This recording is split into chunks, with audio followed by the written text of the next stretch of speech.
This is Dateline News and Conversation. It's going to be a different show tonight.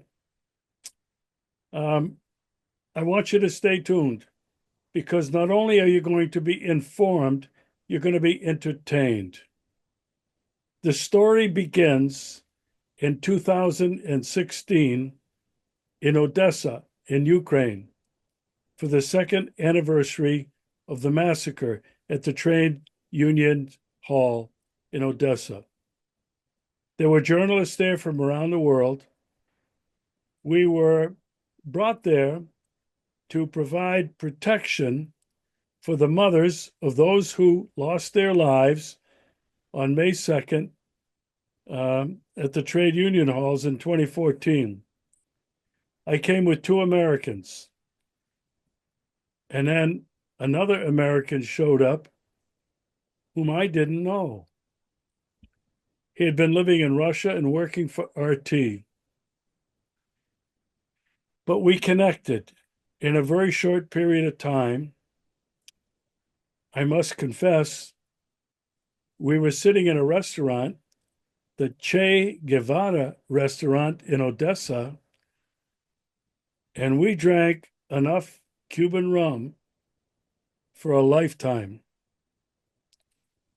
Fast forward, he returned to Moscow, where he had been living and working for RT. He married a Russian. He had a little boy. We met again a couple of years later in Moscow. We toured around Moscow. We went to some restaurants. We drank a bunch of vodka. A couple of years later, my interpreter, my guide, my partner, met with Riley in Moscow. And again, we had an incredible visit. I'm so happy tonight to welcome back my good friend. He's a fearless fighter. I liken him now to Henry David Thoreau, who lived on Walden Pond in Massachusetts to discover the essence of life. Welcome back to the show, Riley, aka Slavasquat Waggaman. Thanks for having me back, Regis. It's great to talk again, and thank you for your very kind words about my strange living conditions out here in rural Novgorod. Well, Riley, you grew up in the United States, California, the East Coast. You moved to Russia, and you enjoyed, I think, the good life. You came to Moscow at a good time, but after a number of years, you decided to move to the village. And I repeat that, the village. You have been reporting from the village on what life is like. And I have been fascinated with what you have shared. But what I want to start with, Riley, is your first few months in the village. That had to be a bit of a shock. What was it that led you from Moscow to this village in Novgorod to seek a radically new lifestyle? It was a number of things, but I guess it really just came down to I was really bored in Moscow and I was tired of the rat race. And the reality, of course, Moscow, like many other large cities in the world, have a lot of shiny things and fun places to go. But it's basically, you work a lot and then you spend your money that you gained from probably doing a job you don't even like that very much. And it's just rinse, repeat. And just felt like I was treading water. And I really like, I just I just needed something new. I also admittedly have become very, very suspicious of, let's say, the looming uh, digital control grid that is slowly asphyxiating Moscow and many other cities around the world. So I wanted to get away from that. And yeah, I mean, I had visited a few villages before in Russia. In fact, before I re came to Moscow, of course, I lived in Bashkortostan, which is quite rural, and I really liked it. But for some reason, it's never clicked with me that I should just go back to nature, you know? So that's what I did, and I have absolutely no regrets. I love it. Okay, Riley, uh, your earliest stories were about a really primitive village. You had grandiose ideas of forming a kind of a commune or a study project. Um, you went there with no running water. Uh, I don't know, what are you doing for electricity? But you decided to embark upon this journey in a very primitive environment. And when I say primitive, I mean primitive. You told stories about having to walk and get water. You told stories about having to chop firewood so that you could heat your tiny little abode in the wintertime. Uh, Riley, to me, this is incredible. How have you found it now? And how many years have you been there? I guess it's been on and off for, let's see, I guess it's been a little bit more than a year, maybe, I want to say.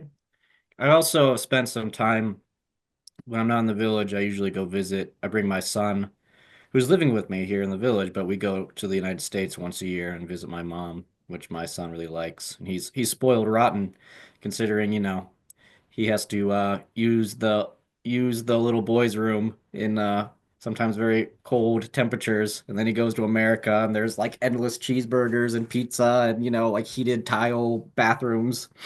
But yeah, I've been here about a little more than a year now, and look, yeah, I mean, I haul my own water. I should point out though that I have access. We have like a faucet, but it's not, you can't drink the water and we basically just use it for washing dishes. But all the water we use for cooking and drinking, I get from a well that's located about 1.6 kilometers, or 1.5, so about a mile away. There is a well across the street that I go to that's like way closer, maybe 200 meters, but this well that's a little further, the quality, in my opinion, is much better. There's less, little bitty things in the water, and I just like the walk. It's a really meditative process. Just bring the wheelbarrow or something, and you walk the mile. You get your 30 liters or whatever of water. You come back, just total quiet, very serene, and you feel like you have been. You feel like your day's over. You had a productive day. You got water. You got the one of the essentials to life. So I like it. Riley, you're like a monk. You're like a monk from like way back in medieval times or even earlier than that. You Ah, talk about meditative time. What do you meditate on? oh, all sorts of things, but no, just I find I love my walks to the well, and every time I do it, I just think to myself, life really is so incredibly simple, and it's so easy to live a simple, honest life. And it's strange how, every day you log onto the internet and there's all this craziness and everyone's yelling at each other and there's all this confusion and mayhem and anger and all the nasty adjectives. But, all you have to do is just turn off the screen and go get some well water, and things are great. You're So right back in nature. you have internet. I mean, does that mean you have electricity there in the village Yeah, yeah, we have electricity. and you have internet? Yep. Sorry for So, that sound. It's my cat. He wants to mate.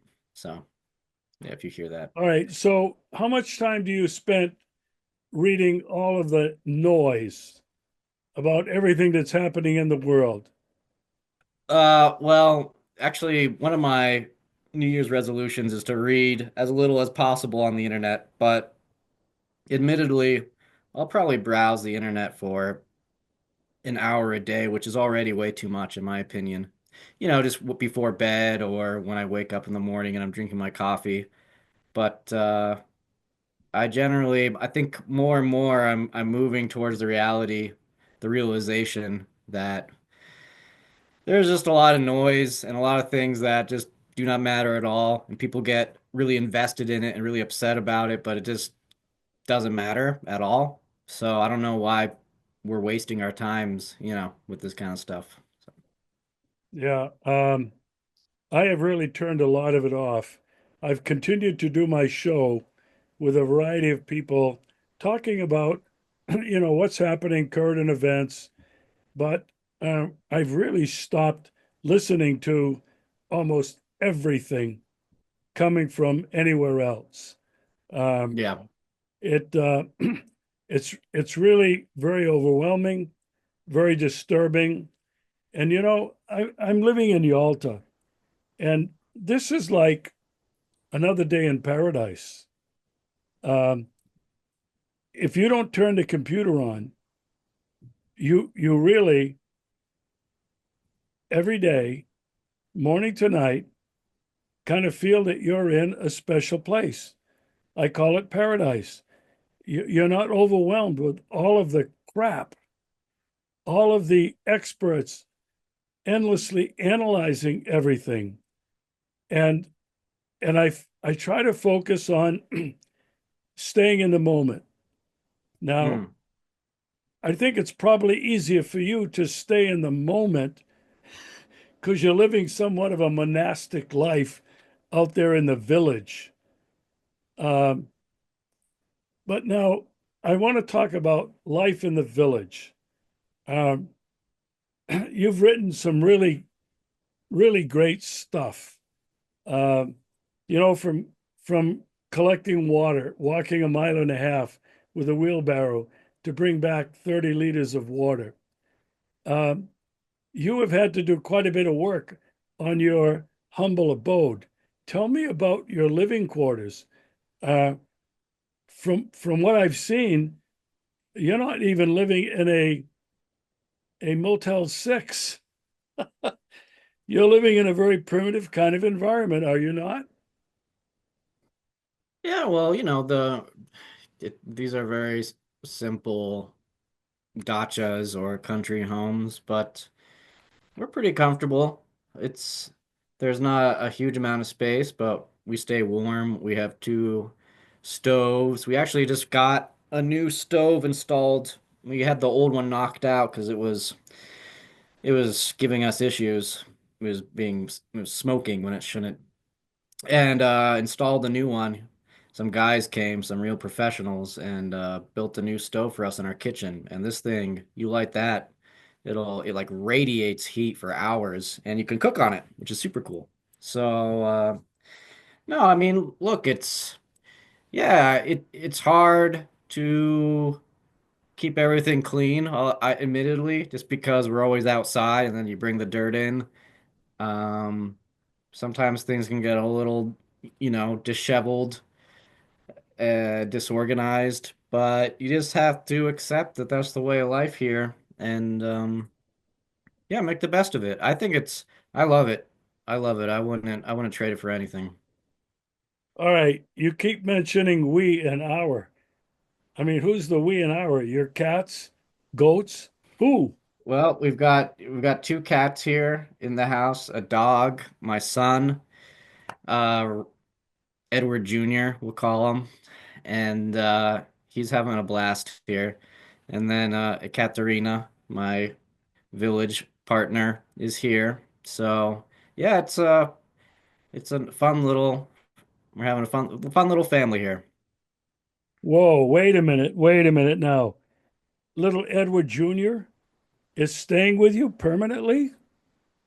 Yeah, he's living with me and we're homeschooling him. It's been quite an adventure, but he's doing really well. And actually, we're lucky because well, not a lot, but there are several villagers walking distance from us who are retired school teachers. And so we basically hired them as tutors, private tutors. So we just bring him over there.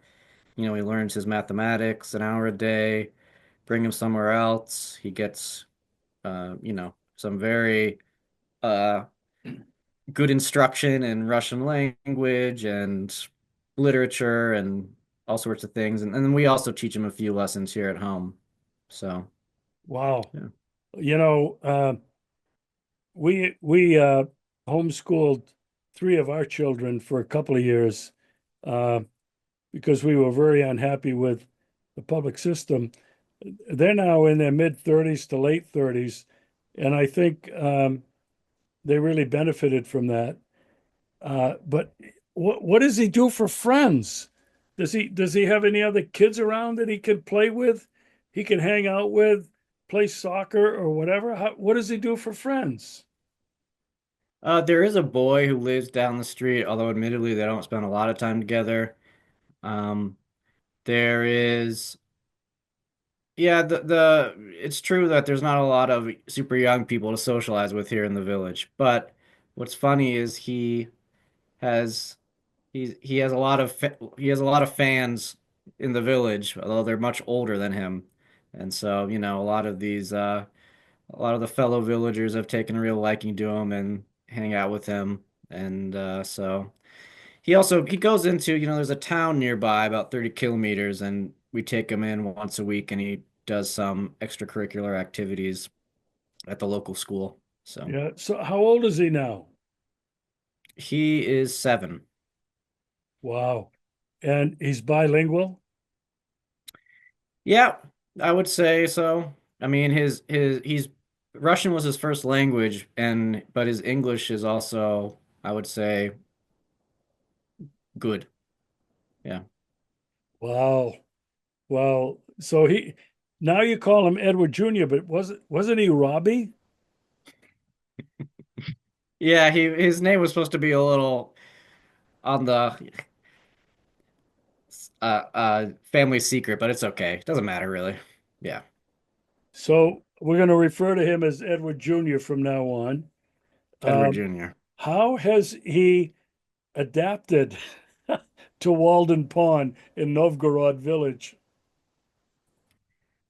I think he really likes it. He seems to have a lot of fun.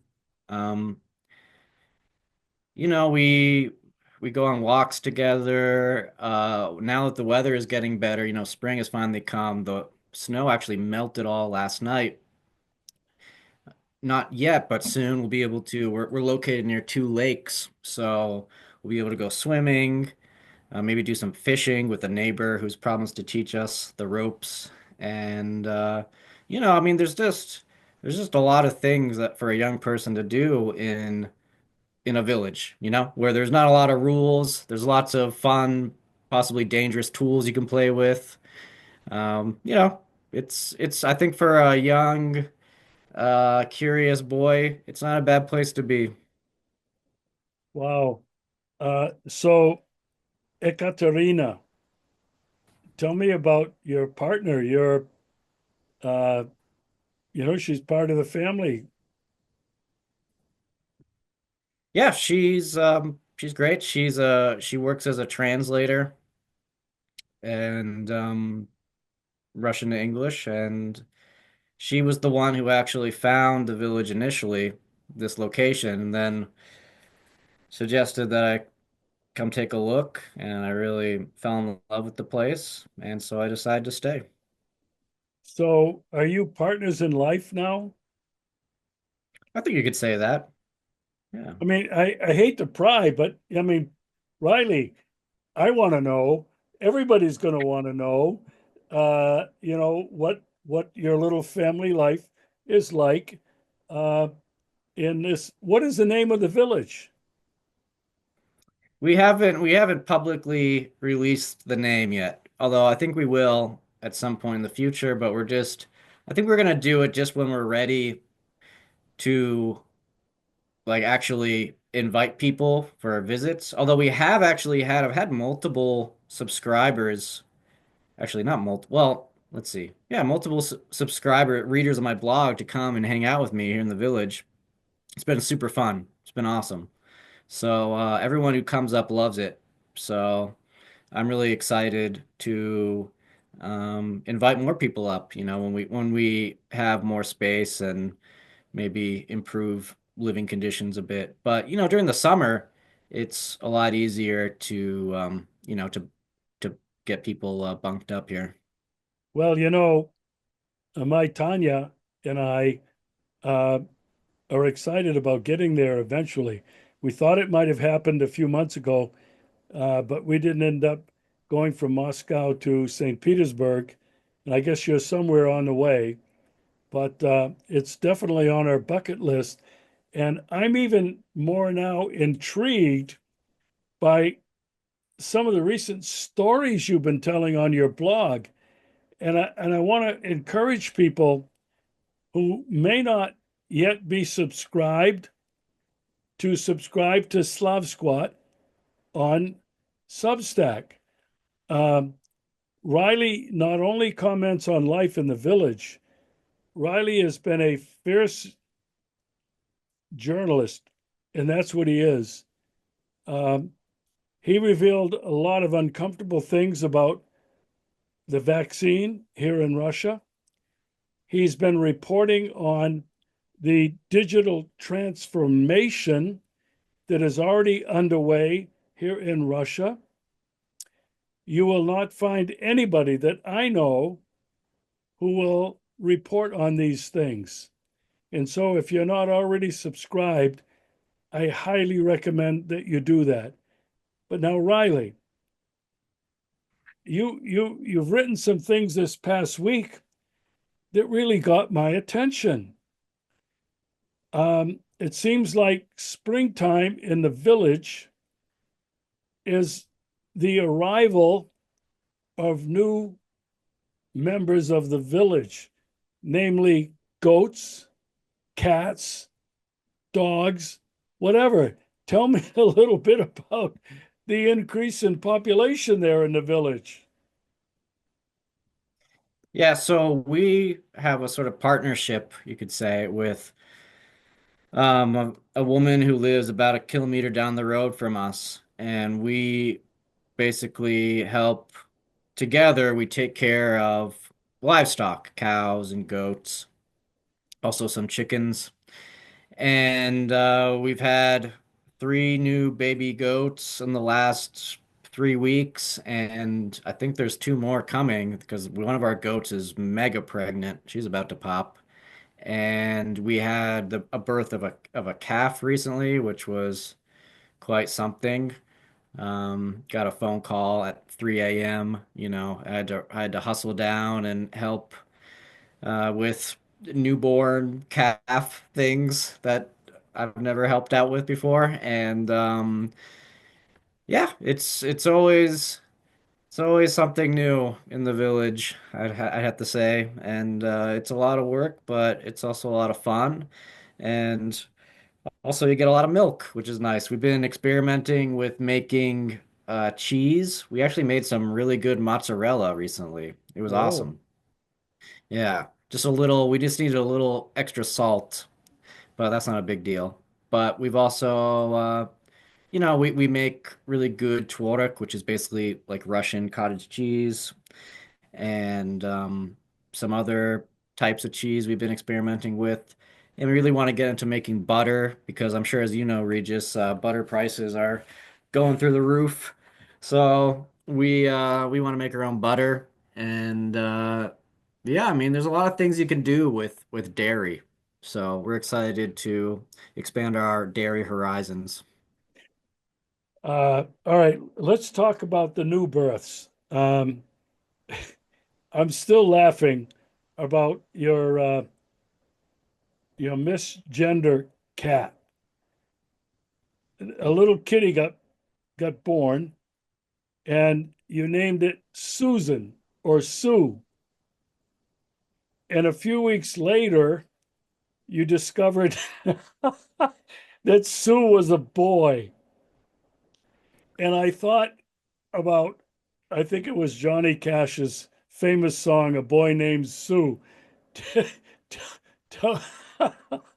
I'm still laughing about it. Your transgender kitty cat. Is it a girl or is it a boy? Yeah, well, so the background here, in my defense, is that there was in the town that's 30 kilometers away from us, a woman had kittens. Her cat had given birth.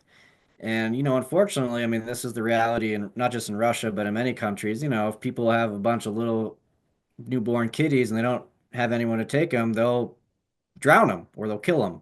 So we said, no, no, no, we'll take a kitten, but we want a girl. So we were under the assumption, having, adopted this little kitty, that it was going to be a girl. So we had no reason to doubt that it was a girl. And when I shared photos of Susan on my blog, I had a very astute commenter comment on Susan's genitalia and say, are you sure that Susan is a girl? Looks like a guy to me."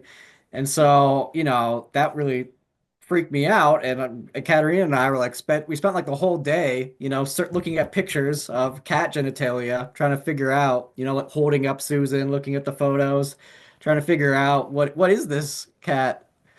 But what I will say is that a lot of people commented and said that they had the same problem. So apparently misgendering cats it's like there's a epidemic of it. Everyone's doing it. So a lot of similar stories about having a kitten and then not realizing it's a boy or a girl. So You know, you mentioned adopting the kitten so that people wherever in this other town would not drown them. Um, here in Yalta, I don't know about Russia, Moscow, I don't know about other cities, but cats here are taken care of by everybody. When I first came here, I thought, this is terrible.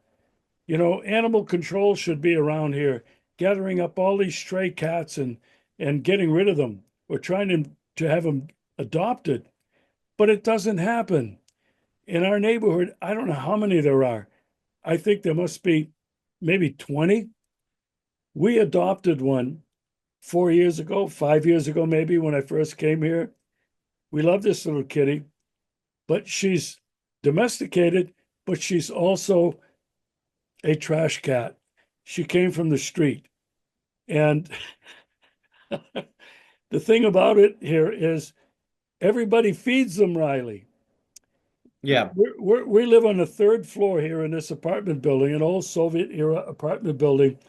And there's a couple of cats who are not adopted here by anybody, but people on the first floor and the second floor put food out for them on the steps so they can eat. And they put water dishes down right outside the exit to our building where the water pipes, when the water drains off the roof, fills up these water dishes. You can go anywhere in Crimea and you will find stray cats everywhere. But Riley, you want to know what we don't have? We don't have mice. We don't have rats. And these cats are not breeding disease, okay? They are keeping our neighborhoods healthy and clean. I've never seen this anywhere in the United States. We would have drowned them all. We would have taken them to, uh, you know, whatever that is, animal rights groups or, to save animals. And then if they can't adopt them, they euthanize them. But here where I'm living, that's not the case. And you have a boy named Sue. Are you keeping the name Sue? Yeah, I mean he even answers to Susan, so I don't know how we can change his name at this point. That's great. All right. Your goats are giving birth to little baby goats and cows to baby calves. Are you there as part of the delivery team, or do you just end up helping them when they're born, they're birthed? I've been on site for a few of the goat births, and it's pretty remarkable experience, honestly. And I haven't been in person there when a calf is born, but I've arrived shortly after, and that's still a pretty special feeling. But yeah, it's the miracle of life. It's definitely here. Yeah. Do you name these baby goats and baby calves? Do they have names, or are they just animals to you? No, they have names. They have names. They all have names. Yeah. Wow. Seriously, I'm laughing, but I really can't wait to get there. And you know what I want to do? I want to make a movie about your life. Because we go back a ways, and it's been such an incredible journey that you've been on. Um, and it's the type of story that I love to tell, the human interest, um, the discovery, uh, the adventure, which is so different than what most people are experimenting. Now, you made another post, and I loved it, Riley. I'm going to show pictures of your banya. You called it in this post the Birch Branch Bunch Banya Beatdown. You have a banya? Are you kidding me? Oh, I mean, that's the only way you can stay clean here. If you don't have, I mean, if you don't have access to a shower, running water, which we don't, I mean, just that little faucet we have for our dishes. But yeah, so basically everyone in the village has their own banya, little sauna. So it's basically just a little log cabin and with a stove.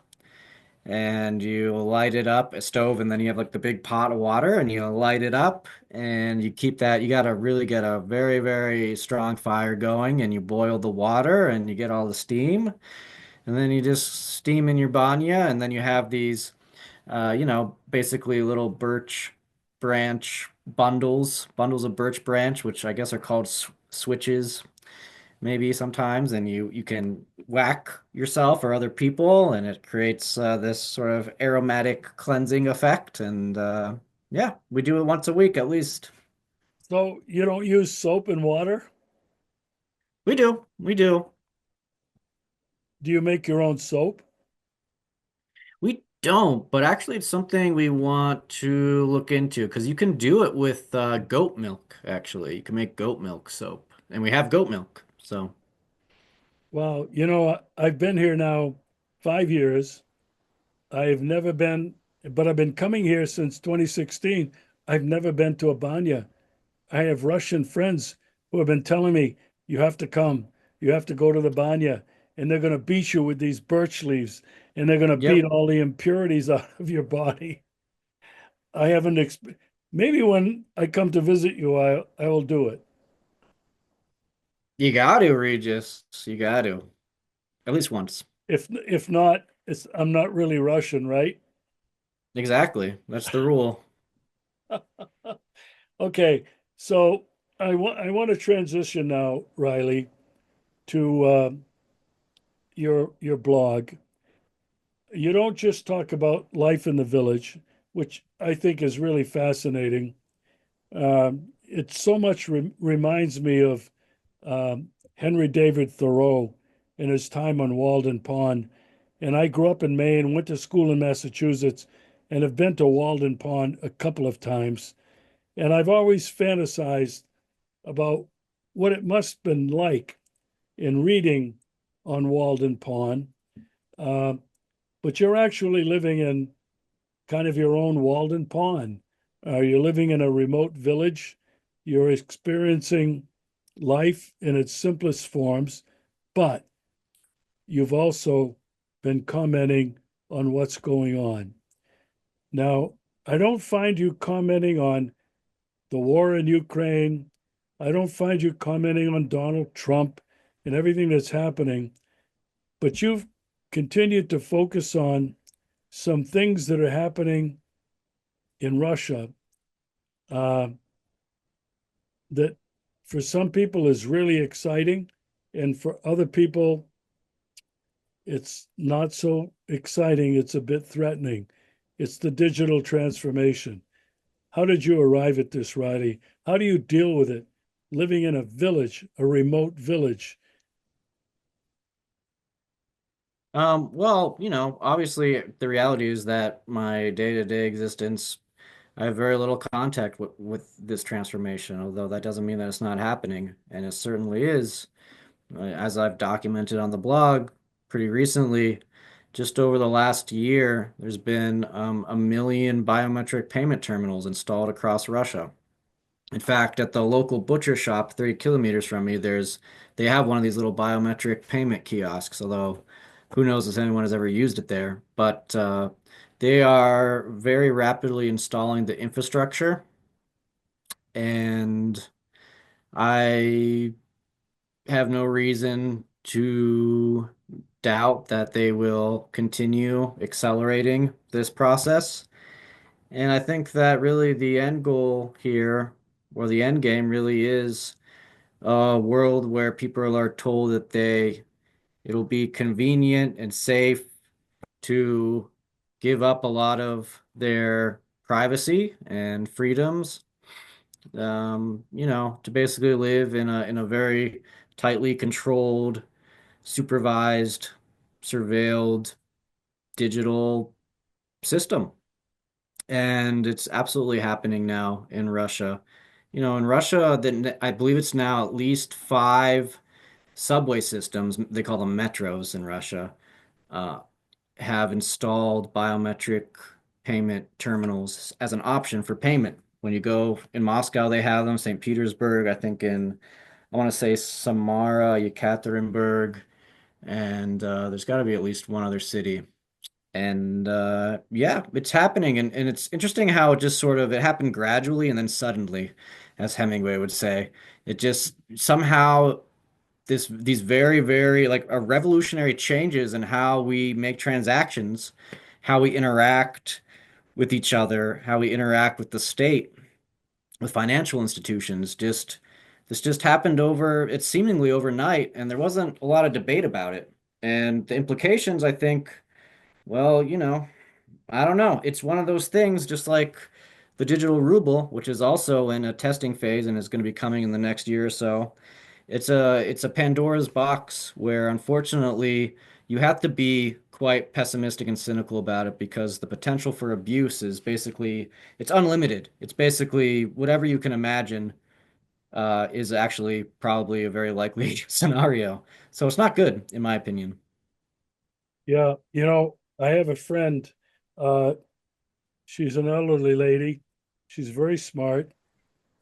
She showed me a letter, a form she signed because she did not want to be included in this digital ruble. Um, she was afraid that if she didn't sign this, that somebody, the state or the bank, could end up taking her property. And I don't know whether that's possible or not, but certainly uh, when you hand over access to not only your finances, but to your medical records, your records that the FSB has gained or that immigration has gained, when all of that stuff is linked together, uh, the potential for not good things happening is real. Edward Snowden warned about that, when he said, oh, those people who say I have nothing to hide are really, they don't understand what is really coming. And I think that's what you're talking about. Yeah, and it's not even I would even go a step further and say, unfortunately, it's not even about people being afraid, oh, I'm afraid of the system because I want my privacy, or I'm not afraid of the system because I have nothing to hide. But you actually, I believe we're seeing in Russia and everywhere in the world, um, younger generations who are probably Edward Jr.'s age, or maybe even younger, or a little bit older, are already being conditioned. They're being basically um, groomed to think that it's normal, for example, to have a facial recognition camera system in a school, or to get your temperature checked when you enter a building, or to have to give your fingerprints to leave or the country or enter it, or all these other things that really um, make you feel like you are living in a system where you are constantly a biohazard or a potential criminal, a suspected potential bad person. This is a little off subject, but we go to this local school sometimes for Edward Jr. to participate in activities. And I was absolutely shocked to see in the morning when the school children come in, they choose one child, like maybe every day or every week or something, with who is responsible for taking a little thermometer, a little digital thermometer, and checking the temperature of every child who comes into the building. You know, like a temperature check just to get into the door. And they have the kids do it, right? And it's incredible how these systems of control, of constantly being monitored, every aspect of your life. Uh, I think, unfortunately, in 10 years, a lot of things that are taboo for us, or we would hopefully never willingly agree to, will just be absolutely routine for hundreds of millions of young people, not just in Russia, but all over the world. And that makes me sad because I do think that there's something to be said where when this obsession with convenience and this sort of the virtual world, this so-called digital transformation, I do think that it sucks it sucks the juices out of life. It just makes everything very sterile and dull and soulless. And it's not even about the dystopia that whatever, it's not even about potential abuses by the government. It just creates a society that is not very fun to be in. It's like super boring and people become boring. And so, um, I guess that's one reason also why I really like my village because thankfully a lot of that stuff I think is still a long ways away from me here personally. But like I said, and it's well documented and there's no way of getting around it. Um, this digital transformation is sweeping across Russia. And if you're living in a city in Russia, you better watch out. Or maybe you like it, but it's coming. And there's just no way around that at this point. Yeah. I've had many shows with um, people who I consider experts, very knowledgeable about artificial intelligence, transhumanism, technocracy, that are really changing who we are as humans. And I'm I'm not a scientist. I'm not an expert, but as somebody who's been around the sun a whole lot of times, um, I'm really concerned about vast numbers of people on this planet are willing to surrender who we are as humans, our basic humanity. I think that's what's on the line here, Riley. Do you agree? Yeah, sure. A lot of these technologies, I think, are bringing us to a point where we just have to start asking, you know, like, what does it even mean to be human anymore? And what differentiates us from cattle at this point? If everyone is tagged and constantly monitored and poked and prodded and sent into different little little pens and kept there. I'll tell you honestly, Regis, it's actually kind of it's a big eye opener when you work with animals who basically you exploit to get their delicious milk and other things. And you start to realize probably how, elites view us, which is like actual cattle. You tag them, you put them in their little pens, you feed them a few times a day, maybe. Maybe some cattle farmers have bigger pastures, other smaller ones. But at the end of the day, you're just cattle in a system. And it's also really interesting to see, I work with cows, and occasionally they do escape from their little fenced-in areas, and you can just bribe them with food and they'll come back, even though most of these cows could probably just kill me and run off into the woods and be a free cow, but they're literally genetically programmed not to do that, you know. uh I don't know, it's a little bit of a tangent there, but I guess what I'm trying to say is, what does it mean when you have a cradle to grave digital dossier, right? And you no longer literally you're identified by your face everywhere you go. Moscow, by the way, has one of the most sophisticated facial recognition systems in the world. There are stories of guys who, didn't show up for military duty who get flagged in a facial recognition camera in the Moscow metro and they get hauled off by the cops. It's not a game. They're not playing games anymore. And the possibility for obscene abuse, I mean, I would argue we're already seeing it, but it's the possibility is definitely there, and it's scary. It's scary how this technology can be turned against people, and they'll say that it's for convenience. They'll say that it's inevitable, but it's no way to live. It just sucks. It's a bummer. Yeah, I agree with you. I don't want to live in that kind of world. Um, maybe I'm some kind of an anachronistic throwback, a dinosaur, or whatever. But I love the ability to screw up, to make a mistake, to suck the marrow out of life, uh, and not to be constantly observed or controlled. I agree with you. I think the potential for abuse is unlimited, and that's what frightens me. Riley, um, before we go, I want to encourage everybody to follow you on Substack. How can they find you on Substack? If you're on Substack, I think you could just search for Edward Slavasquat, or just use your favorite search engine, I guess, and just Edward Slavasquat Substack.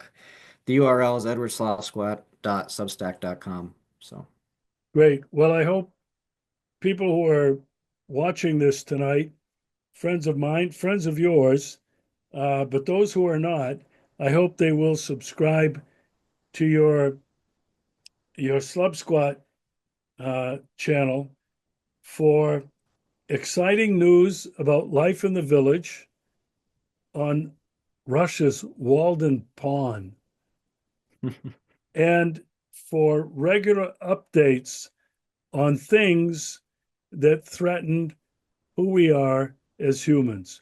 Riley, so good to see you again. I think Tanya and I are going to have to make an effort to get to not the Russian, the Riley Waggaman Edward Slavsquat Village Institute this summer. you're always welcome here, Regis, and it was a pleasure chatting, catching up. And if anything, I want to experience the banya in your village.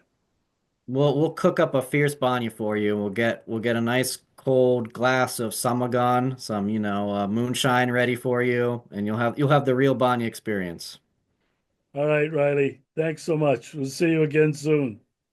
All right, take care, Regis.